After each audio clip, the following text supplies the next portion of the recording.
reflitamos juntos. Esse momento é para juntos refletirmos sobre a palavra de Deus e a nossa caminhada com Cristo. Essas reflexões são escritas após as minhas meditações da liturgia diária. Peço àqueles que gostarem desse momento reflexivo que dê o seu joinha e compartilhem para que possa chegar a mais pessoas. Peço também que aqueles que ainda não se inscreveram no canal, que se inscrevam. Assim podem nos ajudar a nos mantermos ativos e com a possibilidade de publicar novas reflexões. Na reflexão de hoje, iremos tratar do assunto onde Jesus é interrogado por uma mãe de dois dos seus apóstolos que lhe pede para que dê um lugar à direita e outro à sua esquerda para os dois filhos dela. E Jesus responde que é o serviço o mais importante e não o seu último ou seu primeiro. O título da reflexão de hoje é Dizer não aos primeiros ou últimos lugares e sim ao serviço aos irmãos. Quando por alguém fores convidado às bordas, não te assentes no primeiro lugar.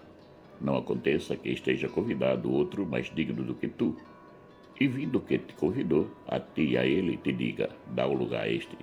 E então, com vergonha, tenhas de tomar o derradeiro lugar. Lucas capítulo 14, versículo 8 a 9. Hoje, Jesus, na liturgia, vai tratar de um assunto muito delicado, que é o desejo de precedência que todos nós temos, isto é, queremos sempre ficar em destaque. Onde chegamos, queremos sempre ter a preferência, seja em qualquer atendimento ou em outras situações, nas quais nos é cobrado um tempo de espera. Nós não gostamos ou não temos paciência para esperar. Em qualquer situação da vida, teremos sempre aquele que organiza tudo, que é o primeiro a pensar em tudo, para que as coisas aconteçam da melhor maneira possível. Essa pessoa pode ser o pai, a mãe, o diretor, o chefe, o gerente, o encarregado. Sempre será alguém que terá as prerrogativas sobre os demais. Por isso que todos nós temos em mente que um dia poderemos chegar ao tal posto. Naturalmente, quando nos casamos ou não e temos nossos filhos, automaticamente assumimos um desses lugares, que é o de pai ou de mãe. Os outros lugares nós devemos conquistá-los com o nosso esforço cotidiano. É aí que começa a grande disputa de quem quer chegar primeiro. E o pior, que na maioria das vezes é uma disputa desonesta, porque muitos ficam puxando o tapete uns dos outros. Há em nós um comportamento egoísta e ganancioso, de querer se dar bem na vida, passando por cima dos outros. Precisamos ter sempre a coragem de combatê-lo, pois as nossas conquistas devem ser por méritos e não por barganhas desonestas. Entre os discípulos de Jesus não foi diferente. Eles também tinham esse tipo de comportamento, ao ponto de não prestarem atenção ao que o mestre dizia, porque a ideia de conquistas estava bem presente nos seus corações, e uma delas era a posição de destaque no reino de Jesus. Isso nos mostra um diálogo de Jesus com os seus apóstolos, quando um dia ele estava com eles e lhes disse que iria sofrer até chegar em Jerusalém.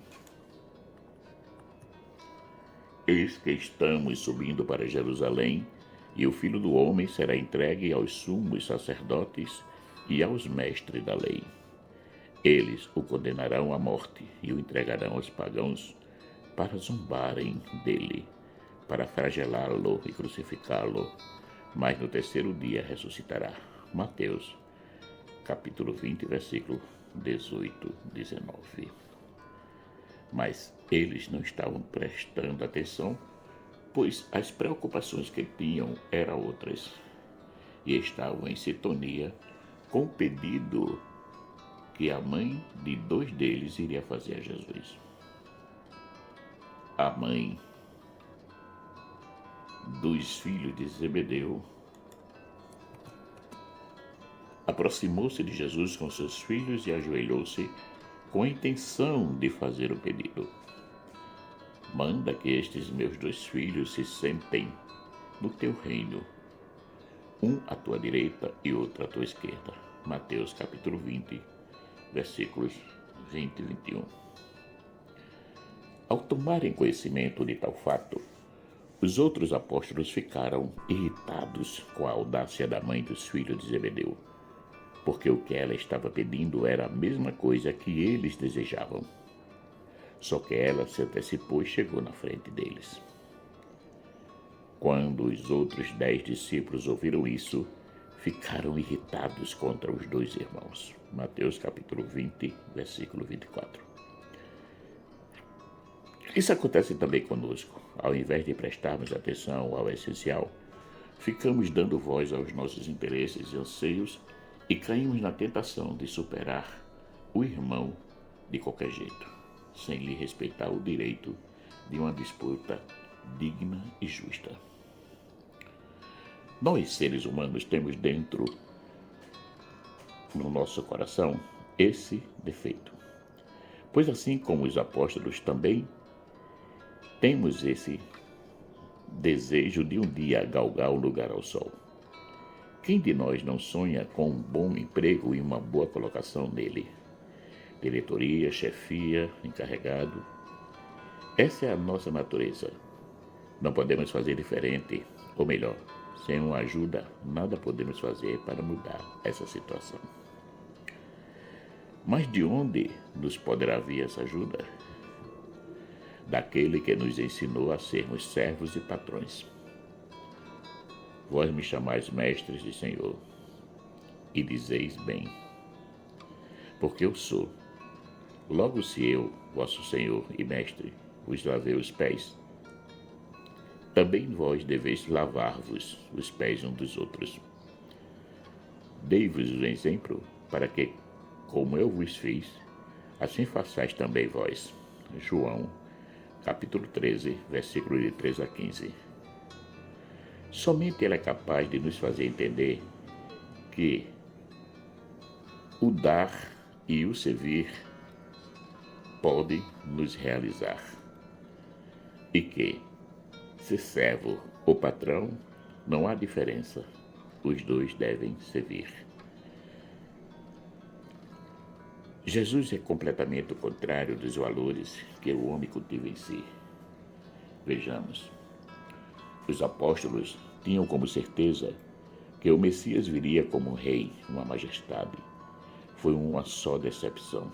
Jesus sim é rei, mas de um reino que não é desse mundo, isto é, sem pomposidade e majestade. O meu reino não é deste mundo. João, capítulo 18, versículo 36. Nós, assim como os apóstolos, queremos estar sempre em destaque. Ele nos aconselha a procurar os últimos lugares. Assim, pois, os últimos serão os primeiros e os primeiros serão os últimos. Mateus, capítulo 20, versículo 16. Nós queremos ser sempre servidos, mas ele nos convida a sermos servos. Vós sabeis que os chefes das nações têm poder sobre elas, e os grandes as oprimem. Entre vós não deverá ser assim. Quem quiser tornar-se grande, torne-se vosso servidor. Mateus, capítulo 20, versículo 25 e 26. A vaidade, a soberba e o orgulho estão sempre em relevo em nós. Ele, ao contrário, está sempre numa atitude de humildade e de doação. Humilhou-se a si mesmo, sendo obediente até a morte e morte de cruz. Filipenses capítulo 2, versículo 8. Ainda temos dúvidas que não temos nada a aprender com ele? Estar à direita ou à esquerda de Jesus não é uma escolha feita por ele, pois ele mesmo disse que é uma tarefa do Pai. Mas não depende de mim conceder o lugar à minha direita ou à minha esquerda.